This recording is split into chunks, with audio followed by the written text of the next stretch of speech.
coming, and I'm here to give you kind of an overview of what the tour of London and the criminal justice system is going to be this summer.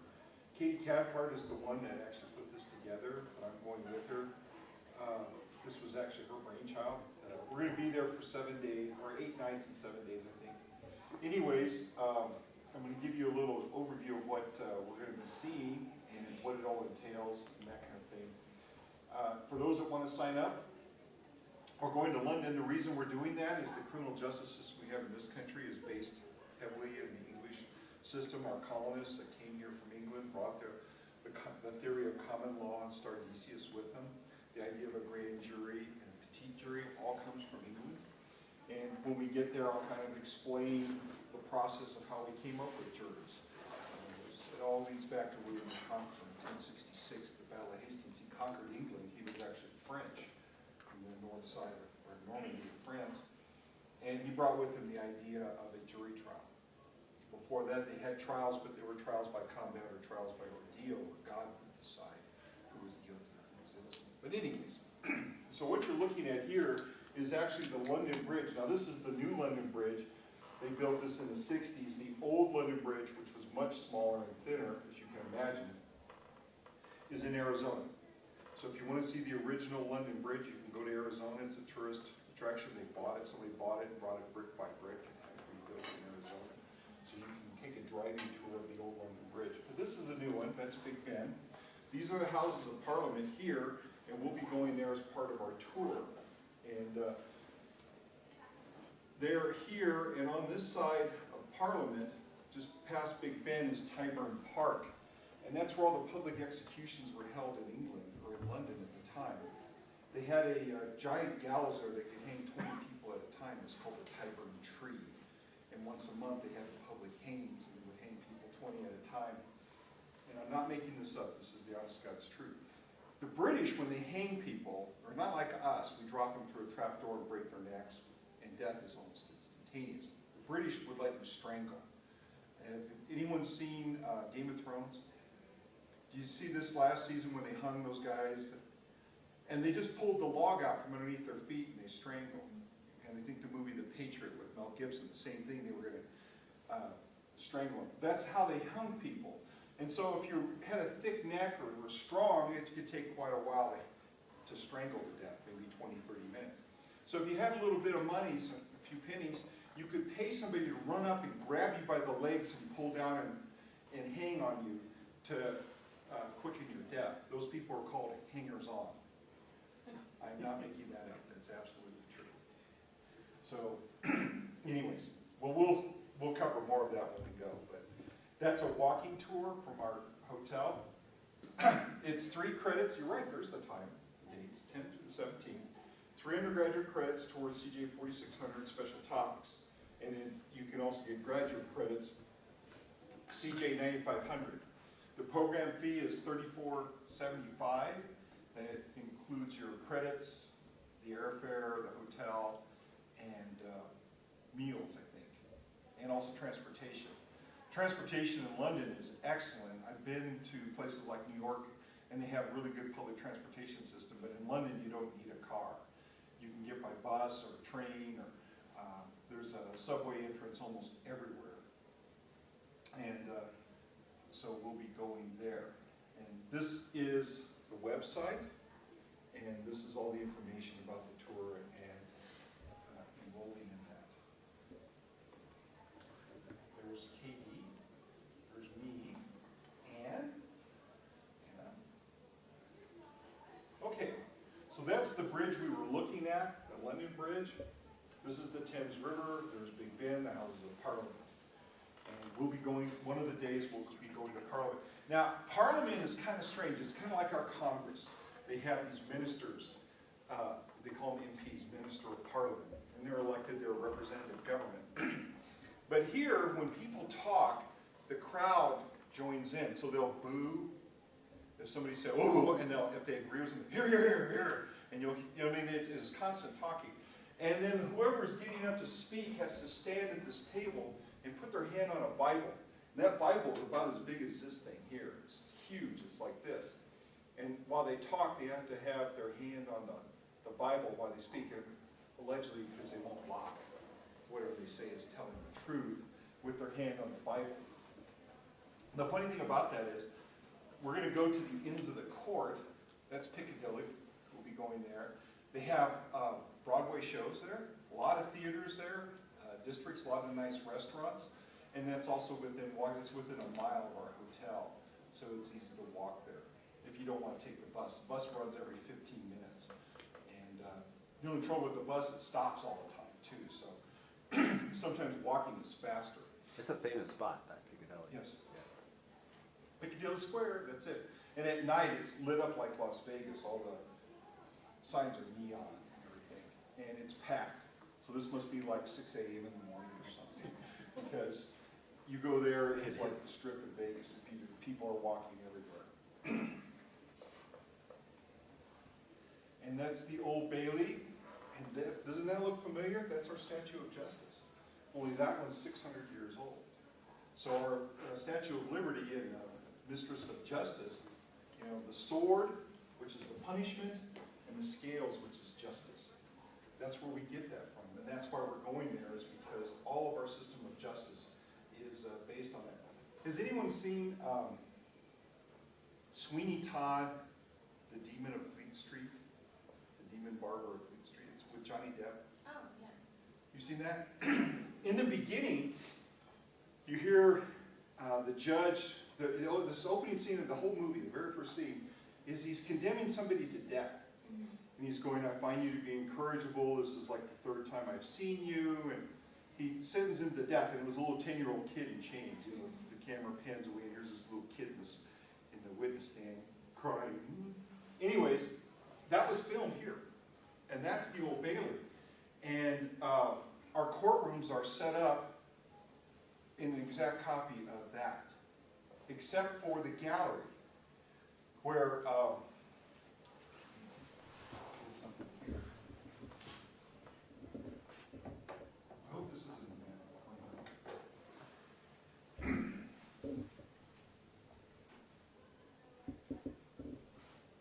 here you have the judge's bench, and then you have what they call the dock. This is where the witnesses are, the judge is there.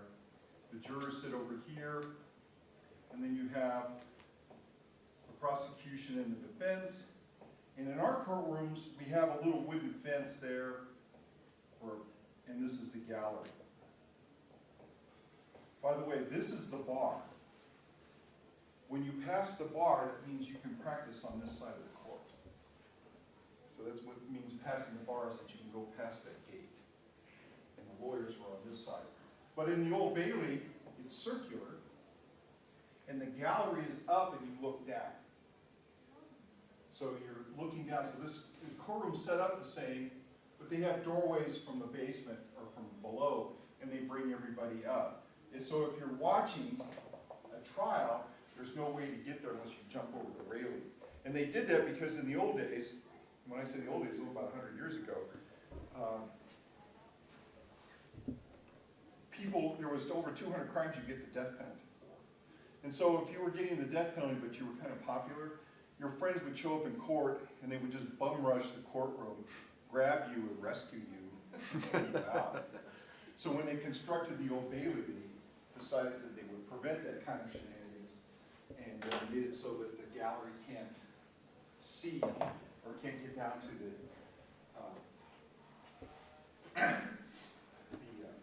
courtroom there. Okay. Ends of the court.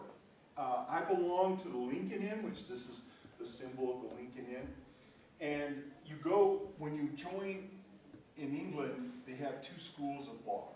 So you can be a solicitor or a barrister. Barrister is a trial lawyer. He's the one that speaks in court. A solicitor cannot talk in court, but he's like a transaction lawyer would be here in the States. They prepare contracts and deeds and titles and things like that. But to try a case, you have to be a barrister. And they wear robes and these funny wigs and stuff. But the inn is like a college campus. In fact, you would think that it is a college campus the way it's set up. Except dormitories are the office buildings, so all the lawyers are installed in the inns. That's how the inns make money, is because they rent office space to the lawyers. And so they're on this campus, this college campus, and the Old Bailey is right across the street from this. I mean, literally across the street from the ends. There's only 4 in the entire country. And a little bit of note, the coat of arms here, this is Agnus Dei, the Lamb of God. Does anybody remember the Da Vinci Code? And the Rose Line in the chapel, the Rose Line Chapel, that's in the Inns of Court. That's in the Lincoln Inn. The inn used to belong to the Knights Templar, which was a religious fighting sect in the 10th century. Before they were destroyed and the land was taken over, it was given to the lawyers because it was outside the city of London at the time. And William the Conqueror said that lawyers couldn't stay in the city. He didn't like lawyers, so he put it in there. But that Rose Line, there's a chapel there at the Lincoln Inn, and hopefully we'll get a tour of that. And that's where that Rose Line is that they filmed in the Da Vinci Code, was in the chapel there at the Lincoln Inn. And one of the tenets of their lease is that they have to open that chapel on the Sunday to the public. And they have since William the Conqueror's time, 1066. The funny thing is, when you walk in, they have these huge doors to the chapel. And I asked one, what was the purpose of all these tall doors? And they said, well, the Knights Templar would take service on horseback. So they would ride in on their horses and take mass in armor and on horses, so it was big enough for horses. People had to stand in mass. It was actually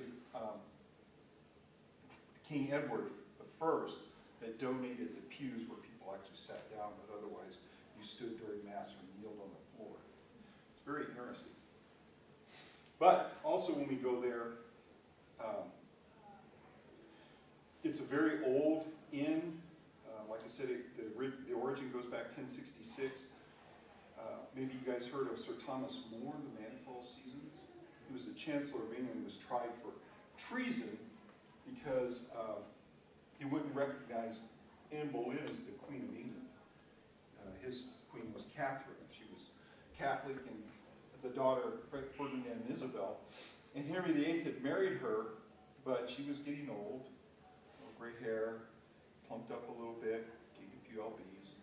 And so he wanted something younger and smoother, but getting divorced in those days was pretty tough. And they were all Catholics, so you had to get the Pope's permission. When you had Ferdinand and Isabel, the Emperor of Spain, as her dad and mom, and at that time Spain was the richest country in the world, and the Pope's not going to grant a divorce. So Henry, when he couldn't get a divorce from the Pope, he just made his own religion. So he created the Church of England, made himself the head of it, then asked himself, Henry, can I have a divorce? And then Henry said, of course you can. And so he divorced Catherine and married Anne Boleyn, but half the people didn't believe that she was the legitimate queen, and Thomas More was one of them. The Chancellor is the king's conscience, and so he handled the court of equity. Here in our country, judges have both the power of equity and the power of law. So if the law doesn't have a solution, then the judge can just do whatever he thinks is fair, or she thinks is fair. There they had 2 separate courts. The king was in charge of the courts of law. The chancellor was in charge of the courts of equity. And Thomas More was considered to be a very ethical person. He wouldn't lie or play politics or anything like that. So when Henry was getting loyalty oaths signed by all of his major advisors, he quit and went back home. So he wouldn't have to declare the queen, Anne Boleyn, to be the legitimate queen. And so they put him on trial for treason and made him testify against himself. That's why in the Fifth Amendment we have the clause where you can't be forced to testify. Because this is in real time. You gotta remember, our founding fathers were not that far removed from this time. It was less than 200 years. And so that was something that was very famous. But they made him testify. He actually, once he was sworn under oath, said that he didn't recognize Anne, and he was killed. I've actually stood in a room there at the Inns of Court, because they tried him in the Inns, where his trial was conducted. It's now a wine cellar. See, to us, we think that was a sacred place, and we'd have plaques, and it'd be reconstructed. There, they just put bottles of wine in racks. But they take you through there and go, yeah, this is where they tried Thomas More. Rich, there's water right there on that table if you want. Oh, thanks. This is Parliament again, Big Ben. This is the London Bridge here off the side. Oh, in the Inns of Court, they have paintings of all the famous members of the inn. Some of them, a lot of them have been prime ministers. Margaret Thatcher was one of them. She's got her painting up there. William Penn was another one. He was Prime Minister of England, but Pennsylvania is named after him. And there's a painting of him talking in Parliament with his hand on a Bible. It's that same Bible in that painting of William Penn that's there today. It has a name. And so I was really impressed by that. I said, that Bible's hundreds of years old. That's William Penn. You know, he's got the big Quaker outfit on, you know. Quaker Oats, that's William Penn on the front. So what else are we supposed to talk about? Oh, so we're gonna go for 7 days. We got the dates in. Credit, I already covered. Syllabus. When we do this, there's going to be a pre-departure briefing. So we're going to get together and talk about the trip and how we're going to move from the airport to the hotel. They're going to arrange transportation, so a bus will probably pick us up. We'll be dropped at the hotel. Now, they're 9 hours ahead of us from Colorado Springs. So we'll probably arrive sometime like 11 in the morning. But for us, it'll be like midnight. For you young people, I'm sure that's not an issue. But for some older people, you know where they say 50 or 40 is the new 50 or something like that, 50 is the new 40. Something. Well, I can tell you at my age, 9 o'clock is the new midnight. But we'll be taken there. Now the neat thing about this is where we're at, central London, everything, because it's an old city, everything's within like a 2-mile radius of the hotel. So it's easy to get to all these places. I mean, London's a big city, a big town, but where all the sites that we're going to go and what you probably want to see is in a very small area. The Royal Courts of Justice, because they outgrew the Old Bailey, they have the Royal Courts of Justice, and this is right next to the Old Bailey. So it's not much of a trip to go there from the Old Bailey. And this is where the courthouse is. And I think this was a palace at one time for Henry VIII. I'm not sure about that. We'll have to wait till we get there. And that's the Hall of Justice. So, and you can see all these judges. They're called lords, but they have famous paintings of them. There's one guy there, they call him the hanging judge. I have his name written down someplace, but he's condemned over 300 people to death, and they call him the hanging judge. But it's the Hall of Justice there. And you can see how impressive that is with these cathedral-type ceilings and stuff. That's really kind of normal. In the Inns of the Court, they have a dining hall that looks like Harry Potter. The tables run this way where people eat. They have a hall like this. The ceiling is 30 or 40 feet high like that. One side is all stained glass, and then this side over here would be a coat of arms from floor to ceiling. Literally hundreds, if not thousands of them. And at the top of the hall is where the masters sit. And they're usually these Lord Justices. And they sit there. But the table itself was a solid oak tree that Queen Elizabeth I, had donated to the inn. So they had flown this giant oak tree down the Thames River and took out the stained glass window and lifted it with ropes to put on this diocese. And then carpenters came in with chisels and hammers and made one 50-foot table, one solid log. There's no joints at all in it. It's all one piece of wood. And they just carved this giant oak log into this huge table. So when you go there, you can see that table, but it came from Queen Elizabeth I. And at the end, they've got a registration book. So when you're a member of the inn, you have to sign in. So I'll be giving lectures in the morning for about 20 minutes while we're on the trip about some of the history and the things that we're going to see, and kind of go through all that, and then we'll go out on our trips. Now there'll be some downtime, so if you guys want to go shopping, go to Harrods. Like I said, the public transportation system is really great. You can take a subway, it stops in the basement of Harrods. The railway system, underground railway there, they call it the Tube, is really easy to navigate. It's color coordinated, so you've got one of those little maps, or you can even, last time I was there, I put an app on my watch, and you can, the minute you walk up, you can see the color. It's the green line, or the red line, or brown line, or whatever color you're looking for, blue, and you know exactly where it's gonna go. And so, the subway system there is really good, but Harrods is a big department store, a lot of famous people go there to shop, and the train stops right there. Well, you'll get downtime so you can go shopping if you want to go to Piccadilly and take in a show. I think they're going to try and schedule the high tea. 4 o'clock, they have high tea. It's kind of a, you eat cucumber sandwiches and drink really expensive tea, but there's also, all the inns there usually have a name of a picture, because most people were illiterate until about the 18th century. So if you wanted to go to an inn or something like that, they would have a painting of something out front, and that's how you would recognize it from the other buildings. So like the Red Boar, or the one that's by the University of London is called the Babe and Harp, and it's literally a little baby and a harp on a sign. But J.R. Tolkien wrote Lord of the Rings, and who wrote the Tales of Narnia? Was it T.S. Eliot? C.S. Lewis. C.S. Lewis. They were contemporaries and professors. They would meet at the Babe and Harp every Tuesday to exchange information on their fantasy stories. Wow. So they both,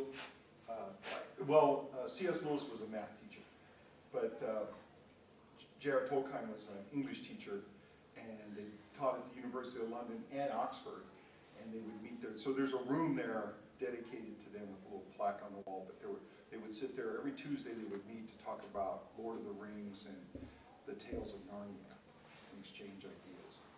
So. Perfect afternoon. Huh? So that's a perfect afternoon. Okay. So we'll also be going to Buckingham Palace, and like I was telling some people that was earlier, you'll notice the road is red here. This is the guard. They do this every day at 4 o'clock or 6 o'clock. I can't remember. But every afternoon they change the guard. So they march around. You can see all the tourists there snapping pictures. And if the flag is up, that means the Queen is in residence. So she's there. And this road is made out of rubber. That's why it's red. So cars don't disturb the Queen. Here, get yourself some pizza. There's plenty of pizza. Oh, I will, don't worry. Okay. And so we'll be going there to watch the change in the guard. And these hats are made out of bearskin. So, and they've been around for a long time, wearing those hats, the Queen's Guard. And that's a real military unit. They, even though they're dressed in these uniforms, they carry weapons, and they actually provide guard service to the Queen. Why are their hats so high? Seems It like was would- the style then. seems like Along it with would this impede gold braid vision. and stuff like this. When we go to the tower, they actually have a whole display of different military uniforms through the centuries. So you can see kind of the design and progression of uniforms. But at one point, they were to be very flashy. The reason they're red is so you can't see blood. And so if they got shot, others didn't bother their soldiers as much because they couldn't see them bleeding. But that was the purpose of them being red. And then we'll take a river tour. They serve lunch on that up and down the Thames, because a lot of, because it's an old way of transportation, so a lot of the famous buildings and stuff run along the Thames River. So we'll take the river tour. They have a lunch on board there. And that's the Tower of London. This is their famous jail. And this is called Traitors' Gate. And so they would take a boat down the Thames and march the traitors up through that opening, and they would lock them up in the Tower of London. Now it's an armory and a museum. The crown jewels of England are in there, and they're on display. And they have weapons and suits of armor, and like I said, there's a military museum part of that, where they have a lot of uniforms from over the centuries on display. They have the actual block where Mary Queen of Scots was executed, where they put her head on the block and chopped it off. And question? No, okay. So we'll be going there, the Tower of London. That's almost an all-day tour. We'll be there about 4 hours. And then at night, we have the walking river tour. I don't even think it starts till 10. And they walk us to every one of the sites where the girls were killed, and then they have these big photographs. Because that was one of the first times they took crime scene photos. the use of crime scene photography. So they have photographs of every one of the crime scenes where the girls were killed. There's 5 of them that were murdered in a 3-month period of time. And then they just stopped. But the guy was, whoever was doing the killing, and there's been all this speculation of who it was, that it was Prince of England, one of Prince Albert's younger sons that was later institutionalized and kept. Well, do you know the word Bedlam? Where's the word Bedlam come from? It's the name of the nut house in London. And so it's the actual name of the hospital was Bedlam Hospital, where they kept all the crazies. And that's where we get the term Bedlam. But anyways, moving on. So we'll walk around and they'll have big photographs up and you can take pictures and so we'll have a walking tour. It's always at night, we never do it in the daytime. It's in the section called Whitechapel. And actually that's a little bit further, so we'll have to take a bus to get there on the subway. Will you be up at that time? Yes, I'll take a nap before and drink some coffee. So here you get, this is who you get a hold of, Elizabeth Brondike, and she's the one that's in charge of setting this tour up. And that's her phone number and email address. Cover everything. We're going to have reading assignments. There's going to be a paper when you get done, but we'll wait till you get back and probably give you a couple of weeks, maybe a month, to generate a paper so that you can get your full 3 credits. Obviously, you said you can get 3 graduate credits or 3 undergraduate credits out of it. And so there will be a syllabus. Katie wrote a syllabus. I don't have it with me, but Here it is. oh. So she's got the syllabus ready. You're going to recognize and understand fundamental concepts associated with the history of criminal justice in the United States. Oh, yeah. You are. You're kind of the media guy. And so we're going to go to all these different places. You're going to have to do a reflection journal and a research paper. She's got the grading scale in there. And this is actually posted, right, on the internet? Not yet. Not yet? Okay. But anyways, so you'll be required to do that. Any questions about what we're going to do? I'm going to be your tour guide when we go through there. Every place we go, I've been to more than once.